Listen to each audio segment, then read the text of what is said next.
Good morning दोस्तों। आज हम एंटी ट्यूबरकुलर ड्रग पढ़ेंगे या एंटी ट्यूबरकुलोसिस ड्रग पढ़ेंगे, जो कि बहुत इम्पोर्टेंट ये ड्रग्स है। ये एक पैरासिटिक इन्फेक्शन है। हम लोग इंट्रोडक्शन पे चलते हैं। आर्यन टीसीपी ये ऐसा होता है, ये technical and operational for tuberculosis.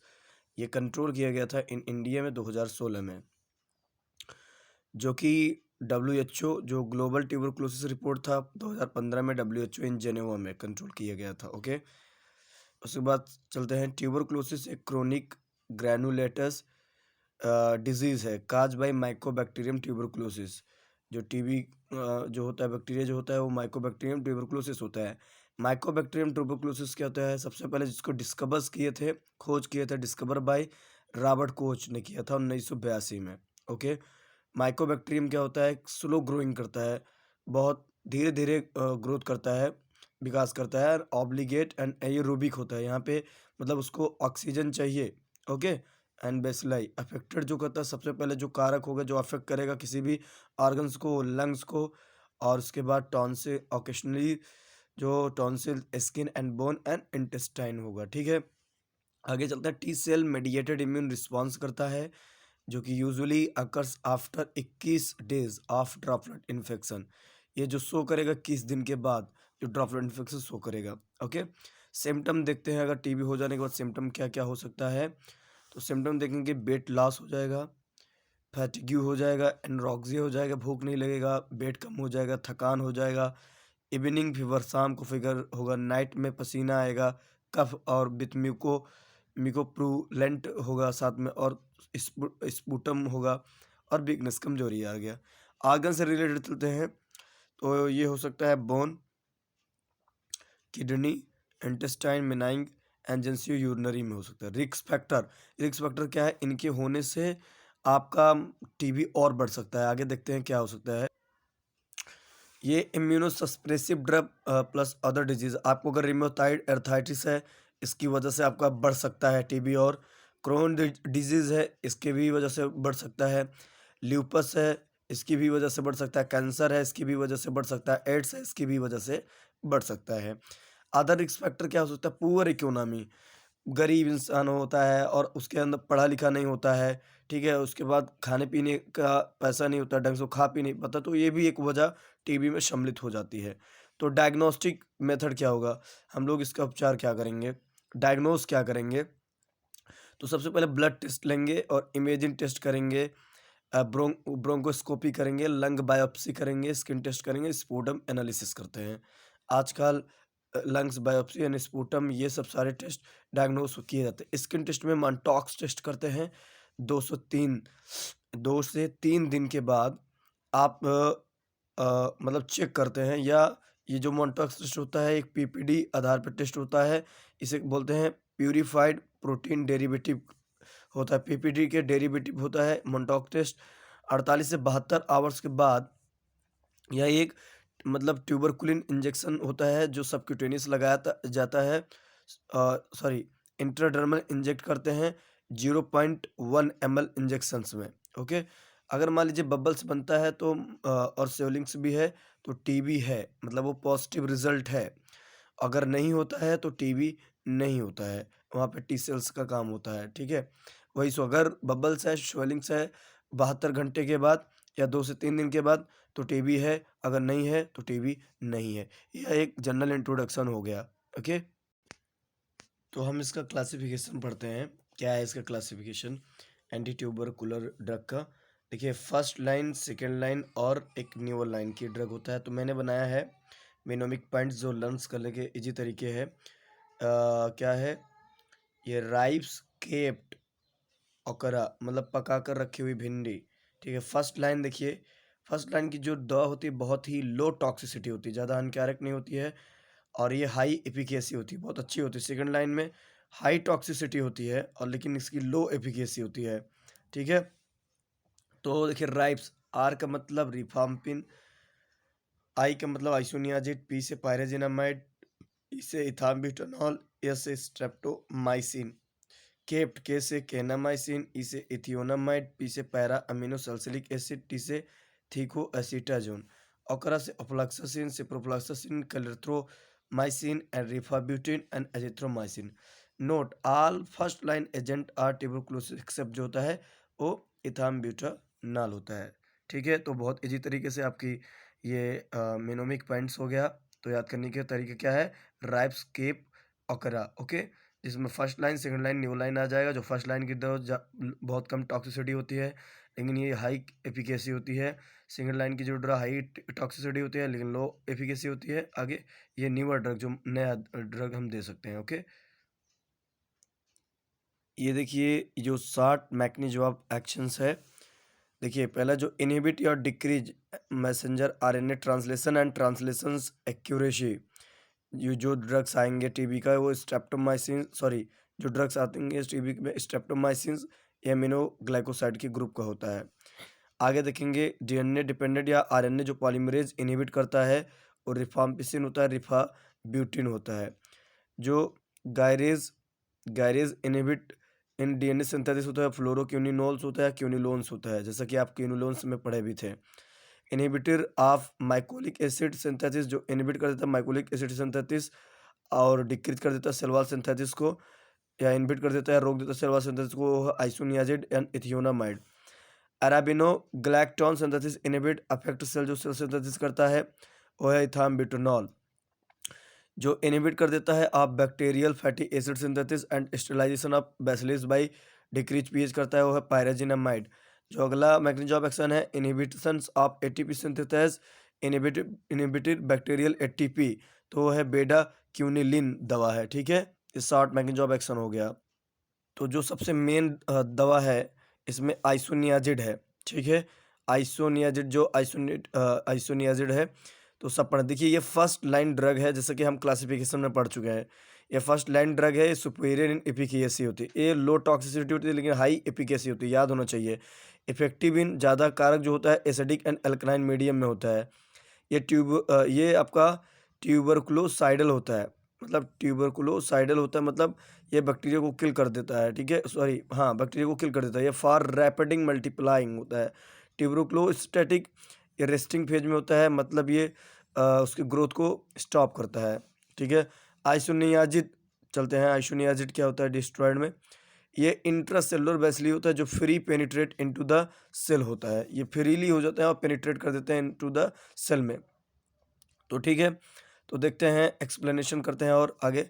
जो ट्यूबर बेसिलाई इन मैक्रोफेज है और बेसिलाई जो मल्टीप्लाइंग होंगे in the walls of cavities effective against both intra और एक्स्ट्रा दोनों में, मतलब ये दोनों में मल्टीप्लाइंग होंगे cellular organism. It use alone, ये सिर्फ एलोन यूज किया जाता है।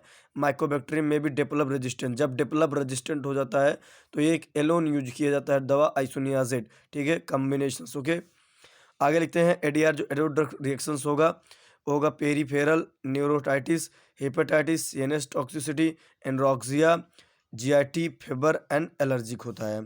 ठीक है, तो हम मैकेनिज्म ऑफ एक्शन यहाँ डिटेल में पढ़ेंगे क्या होता है। तो देखिए आप ये किनारे की देखिए, ये जो है आपका, ये आप देख रहे हैं ये सेल वॉल है। क्या है मैकेनिज्म ऑफ एक्शन, ध्यान से समझेंगे। जिसमें आप देखेंगे शॉर्ट बताए थे क्या कहता है, माइकोलिक एसिड को रोकता था और सेल वॉल सिंथेसिस को डेथ कर देता था या रोक देता है, स्टॉप कर देता था या किल उसे, मतलब पूरी तरीके से रोक देता था। देखिए ये सेल वॉल है। ठीक है, और इसी सेल वॉल में एक कैट जी मतलब कैटलेज परऑक्सीडेज एंजाइम्स होता है। तो देखेंगे, शुरुआत करेंगे तो देखेंगे माइकोबैक्टीरियम, देखिए एक सेल वॉल के किनारे किनारे माइकोबैक्टीरियम होंगे। देखिए आइसोनियाजिड होगा, आईएनएसजी होगा, आईएनएसजी एंजाइम जो होता है कैटलेज परऑक्सीडेज होगा। जो एक्टिवेट फॉर्म होगा कोवैलेंट बॉन्ड में, फिर बाइंड करेंगे एंजाइम कैट जी और उसके बाद ये इंटरेक्ट करेंगे क्या माइकोलिक एसिड के साथ। उसके बाद बीक कर देंगे सेल वॉल्स को या कर दे सेल वॉल को ट्यूबर क्लोसाइडल, मतलब ये, और उसके बाद जो बैक्टीरिया होगा उसे क्या कर देंगे, किल कर देंगे। चलते हैं रेजिस्टेंट अगर हो जाएगा क्या होगा। रेजिस्टेंट देखिए due to the over production of enzyme mutation of in H A gene and cat enzyme हो जाएगा। ठीक है, इंट्रैक्शन देखिए एल्बेनियम हाइड्रोक्साइड जो होता है वो डिक्रीज कर देता है आईएनएच का मतलब आइसोनियाजिड को। ठीक है, ठीक है, ओके। आईएनएस उसके आईएनएस जो रिटार्ड होता है phenytoin phenytoin and diazepam, theophylline, warfarin, metabolic, ये इंक्रीज कर देता है दियर ब्लड लेवल्स को। तो इनके साथ हमको बिल्कुल भी मतलब दवा को नहीं देना चाहिए, ड्रग का इंटरेक्शन हो सकता है, ठीक है। तो हम अगला दवा पढ़ने जा रहे हैं, रिफाम्पिन या रिफाम्पिसिन। रिफाम्पिसिन जो होता है एक semi synthetic derivative of rifamycin होता है, ऑब्टेन्ड फ्रॉम स्ट्रेप्टोमाइसिटिस मेडिटेरेनेई।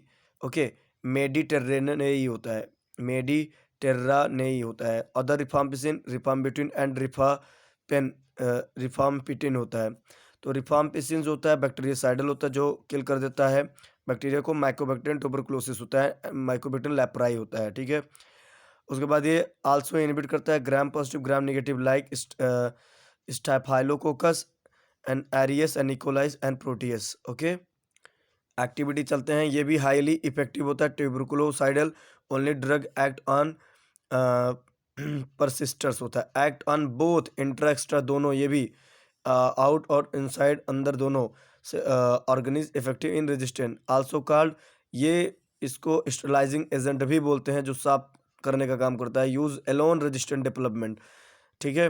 फार्माकोकाइनेटिक क्या होता है? तो पहला देखिए, फार्माकोकाइनेटिक मतलब समझते हैं, जो हमारा बॉडी होगा वो ड्रग के प्रति क्या करेगा, ठीक है। तो पहला देखिए, वेल एब्जॉर्ब, बहुत अच्छा एब्जॉर्ब होगा, गुड टिश्यू पेनिट्रेटिबिलिटी होगी, ठीक है। रीच जो होगा, caseous material captivity and macrophages होगा, गुड सीएसएफ कंसंट्रेशन होगा, ठीक है। In present of meningitis, appears in saliva, tears, sweat and eliminated through biles. Rifampin होता है माइक्रोसोमल एंजाइम इंड्यूसर होता है, जिससे और ये माइक्रोसोमल एंजाइम को इंड्यूस करे, प्रेरित करेगा, जिससे मेटाबॉलिज्म में क्या होगा, बढ़ जाएगा, ठीक है। मैकेनिज्म ऑफ एक्शन की बात करते हैं। रिफाम्पिसिन्स जो होता है, रिफाम्पिसिन बाइंड होगा 20 बीटा सब unit of DNA dependent and RNA polymerase, जैसे कि आप शॉर्ट में मैकेनिज्म ऑफ एक्शन सबका पढ़े थे।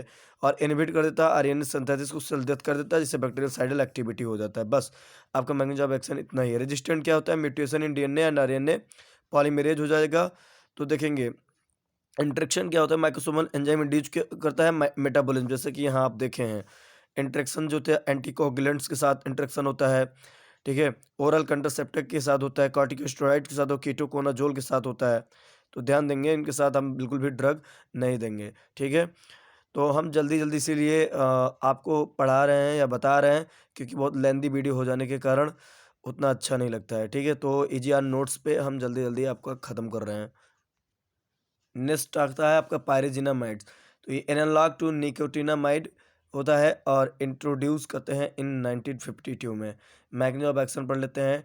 ट्यूबरकुलोसाइडल होता है, ये भी बैक्टीरिया को किल करता है। रिक्वायर एसिडिक पीएच, जो इसको इतने एसिडिक्स पे और किल करेगा बेटो 5.5 for bactericidal activity. Useful because tubercular bacilli present in the phagosome of macrophage where the pH is acidic होना चाहिए।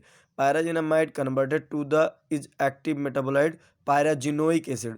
पायराजिनामाइड कन्वर्ट होगा pyrazinoic acid by an enzyme, किसके सहायता से, कौन से एंजाइम की सहायता से, पायराजिनामिडेज की सहायता से, ठीक है। Present in the mycobacterium, highly effective for first second month of therapy होता है। By killing residual bacilli, good sterilising agent होता है। ये भी आपका क्या होता है, गुड स्टेरलाइजिंग एजेंट होता है, ओके। और उसके बाद ये देखिए, ये हिपैटोटॉक्सिसिटी इज मोस्ट इंपॉर्टेंट डीआर होता है, मतलब जो एडोडर रिएक्शन होता है हिपैटोटॉक्सिसिटी, लीवर खराब कर सकता है।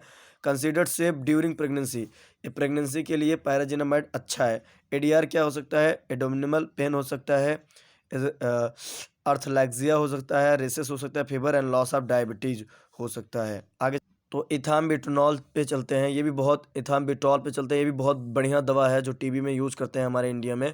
तो चलते हैं, इथाम्बिटोल एक सिंथेटिक डेरिवेटिव होता है, सिंथेटिक डेरिवेटिव होता है, इसे ऑब्टेन करते हैं, ठीक है, मानव की ह्यूमन एक्टिविटी के द्वारा, ये नेचर नहीं है। सेलेक्टिवली जो होता है ट्यूबरक्लोस्टैटिक होता है, ग्रोथ को रोकता है बैक्टीरिया को।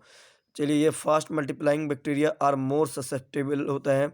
इनहिबिट करेंगे एराबिनोसाइल, जो मैकेनिज्म ऑफ एक्शन है क्या करता है, इनहिबिट करेंगे। अरेबिनोसाइल ट्रांसफेरेज इन्वॉल्व इन अराबिनोग्लैक्टोन सिंथेसिस, और ये फिर इंटरफेयर विद करेगा माइकोलिक एसिड्स को और फारसेल्वाल सिंथेसिस को, जैसा कि आइसोनियाजिड में मैंने अब एक्शन पढ़े थे, लगभग सेम यहाँ पे है, बस यही अराबिनोसाइल ट्रांसफेरेज जो होगा इन्वॉल्व हो जाएगा अराबिनोग्लैक्टोन सिंथेसिस, और वहाँ पर भी इंटरफेयर माइकोलिक एसिड करेगा तो सेल्वा सिंथेसिस को रोकता था या दित करता था या रोक देता था, यहाँ पर भी वही है।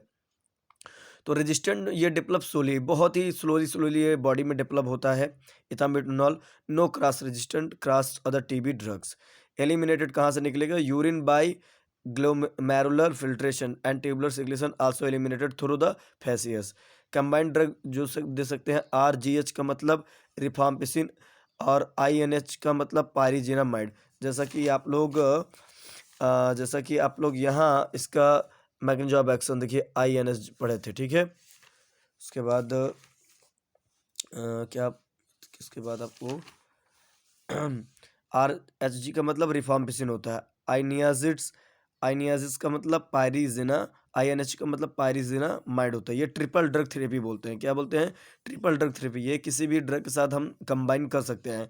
आर एच जी का मतलब रिफाम्पिसिन, आईएनएच का मतलब पायरिजिनम माइड्स। एडवर्स इफेक्ट क्या हो सकता है? डोज डिपेंड पे करता है। अगर ज़्यादा देंगे, एक्सेडिंग 25 केजी पर डे देंगे तो कलर विजन दिखाई नहीं देगा और अफेक्टेड होगा। और रिवर्सल विद डोज मतलब 25 केजी से डे से अगर ज़्यादा एक्सेडिंग करेंगे, ये डोज पे दवा के खुराक पे डिपेंड करता है। नोट, इथामिटोन का reduce resistant of isoniazid when combine, और जब आइसोनियाजिड इसके साथ कंबाइन करेंगे तो ये रिड्यूस कर देगा, ठीक है, वो उतना अच्छा काम नहीं करेगा। दूसरा, given not of patient of renal failure, जो किडनी फेल्योर है उसमें बिल्कुल भी नहीं दे सकते। अदर इफेक्ट जो होता है नाउजिया, वोमिटिंग, फीवर, रेसेस हो सकता है। ये प्रेगनेंसी के लिए बहुत ही सेफ दवाई होता है इथाम्बिटोनॉल। आगे चलते हैं, तो सेकेंड और थर्ड लाइन ड्रग चलते हैं, वो है थियोनामाइड, प्रोथिनामाइड। इथियोनामाइड जो होता है block the synthesis of mycolic acid करता है। मैकेनिज्म ऑफ एक्शन पढ़ लेते हैं।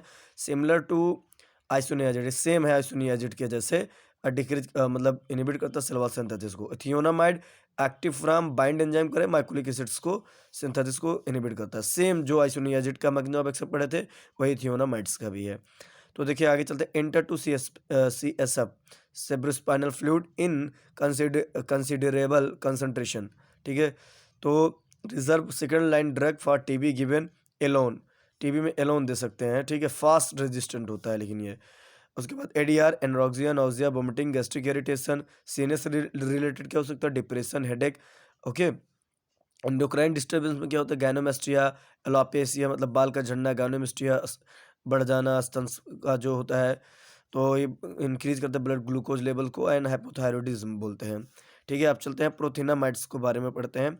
डेरिवेटिव होता है थियोनामाइड्स से प्राप्त होता है, belong to the thioamide group, okay. Compressing 0.05 drug multiplying resistant drug, ये मल्टीपल ड्रग रेजिस्टेंट्स होते हैं, तो वो हम वहाँ यूज़ कर सकते हैं। तो treating also use for leprosy, ये लेप्रोसी में भी यूज किया जा सकता है प्रोथिनामाइड। डोज 15 से 20 mg kg पर डे देंगे, नॉट एक्सीडिंग एक grams twice daily, okay. Mechanism of action similar to the ethionamide, mycolic acid को भी इनहिबिट करता है एसिड्स को, और सेल्वाल को क्या करता है?